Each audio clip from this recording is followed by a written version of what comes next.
अमेरिकेत कुणाला किती पगार मिळतो? बऱ्याच जणांना प्रश्न पडतो, की अमेरिकेत सॅलरी मिळते तरी किती? अमेरिकेत प्रत्येक स्टेटची मिनिमम वेज पॉलिसी ठरलेली आहे, जी गव्हर्नमेंट ठरवतं. मिनिमम वेज ठरलेलं आहे, म्हणजे तुमचं किती पण लो प्रोफाईल काम असू दे किंवा किती पण हाय प्रोफाईल काम असू दे, तुम्हाला इतकी फिक्स सॅलरी तर नक्की मिळणार.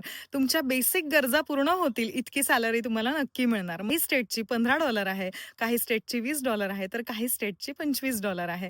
तुम्ही कुठे राहतात, कुठल्या स्टेटमध्ये राहतात. सपोज तुम्ही कॅलिफोर्निया किंवा न्यूयॉर्क अशा महागड्या स्टेटमध्ये राहत असाल, तर तिथलं quality of living, standard of living high आहे. तिथे तुमच्या गरजा पूर्ण होतील इतकी सॅलरी तर तुम्हाला पाहिजे. तर असं आहे, की अमेरिकेत मिनिमम वेज पॉलिसी अशी एक कन्सेप्ट आहे, जी स्टेट वाईज ठरलेली आहे, गव्हर्नमेंटने ठरवलेली आहे. त्यानुसार तुम्हाला तुमचा पगार मिळतो. अमेरिकेत कुणाला किती पगार मिळतो हे तुम्हाला बघायचं असेल, तर मी डिस्क्रिप्शनमध्ये लिंक देते आहे. तुम्ही नक्की बघा आणि व्हिडिओ आवडला असेल तर please like, share and subscribe for more videos. Thank you.